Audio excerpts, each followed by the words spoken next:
How's it going, everyone? My name is Caleb Murphy, and welcome to my presentation on gender dysphoria. Now, gender dysphoria, with more and more people coming out as transgender, it has become an increasingly important topic to talk about, and so that's what I'm going to be talking about today. So, first, what is gender dysphoria? Well, according to the DSM-5, the Diagnostic and Statistics Manual 5, it is defined as the distress felt due to a mismatch between one's biological sex and their gender identity. Now, what exactly does this mean? So to be able to answer this, first we need to understand the difference between sex and gender. Now, sex and gender are generally used pretty interchangeably, and so a lot of people think they're the same thing, but they're actually not. So, sex is a biological thing. We've heard in class all the time, sex refers to our chromosomes. Females have XX, males have XY, and our genitals and reproductive organs. Men have penises, testes. Women have ovaries, vaginas, that kind of thing. Although it's also actually a bit more nuanced than that. We don't have a whole lot of time to go into sex, as this is mostly about gender, but things such as hormones, genetic predispositions, and epigenetics, the way that environment affects genetic expression, what traits are emphasized and what are suppressed, these all play a role in determining the development of secondary sexual characteristics, such as the size of a person's breast, the development of muscles, of body hair, things of that nature. So, ultimately, sex is a biological thing. Gender, on the other hand, is a social construct based upon stereotypes around what is considered masculine or what is considered feminine. It's based around the ideas of this is what men are into, this is what they're interested in, or this is what their role is in society. This is women, that kind of thing. And it really is just a social construct based on stereotypes around the two. Now, there are 3 dimensions to gender. So, gender is something that we refer to as biopsychosocial, meaning that it lies within the intersection of a person's biology, their psychology, and sociology. In the case of gender, it's a person's body, their identity, and society around them. So let's go into each. Just keep in mind that dysphoria can be the result of problems with any one of these 3 areas. First, we have a person's identity. That is the psychological component of gender. This includes the internal perception of self, including naming your gender. You might name yourself as a man or name yourself as a woman.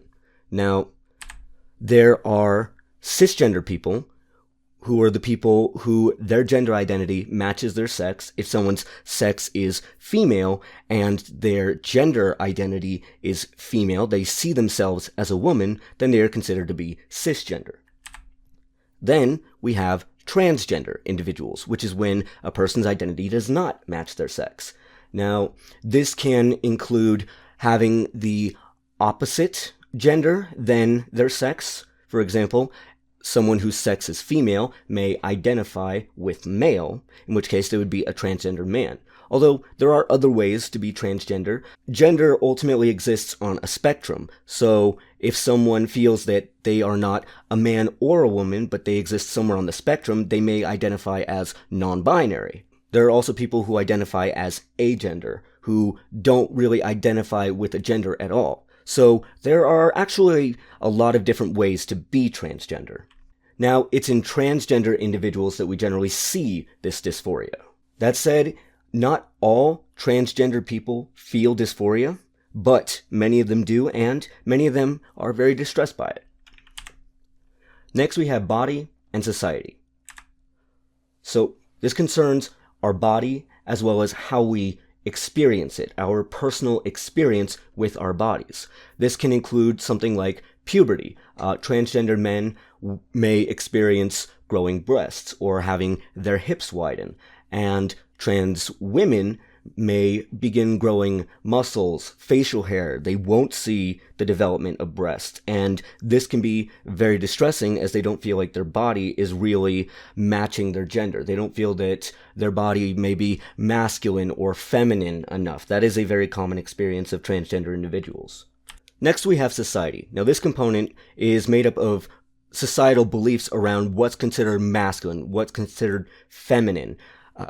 Big muscles are masculine. Building stuff is masculine. Makeup is feminine. Things like that.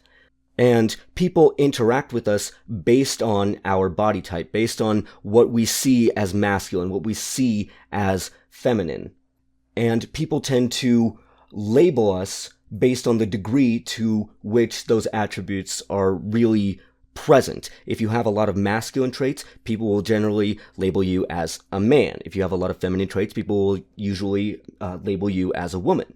And this, of course, also affects the way that society interacts with us, the way that others interact with us. And this can affect things such as gender expression, how you choose to express yourself. If you express yourself as a man, if you express yourself as a woman, there are a lot of different problems that can come from this, especially these days with a lot of transphobia. A lot of people don't feel safe enough to express their gender, or they may not yet realize that they are transgender, and they may be expressing themselves in the wrong way and not being authentic to themselves, because gender expression is very important to authenticity. So, now that we know this, what exactly is the treatment? What do we do to help people who are experiencing gender dysphoria? Well, the aim of treatment is to get people into a place of gender congruence. This is when a person feels like they have alignment and harmony among these three dimensions of their gender, among their identity, among their body, among society. Now, we see this in a lived experience study by Dr. Narina Kauser. He's a assistant professor at the University of Gujarat in India. He and his team did a qualitative study where they interviewed 11 people with gender dysphoria, and through the interviews, through thematic analysis, they found that these people use the internet to not only learn about themselves, but also to try to build a community. And what they found is that those who found a supportive community, whose gender was affirmed online, showed a significant increase in their mental health and their emotional well-being, showing that gender congruence is very important for a person's mental health. So, the first step to treatment is a comprehensive psychiatric evaluation.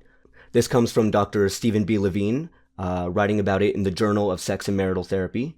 According to him, he believes a CPE is important to try to understand a person's gender identity, as well as what they expect to get out of treatment and their current mental health. Now, there are a couple of options. There are actually a lot of options for treatment. Two of the big ones that he writes about are psychotherapy.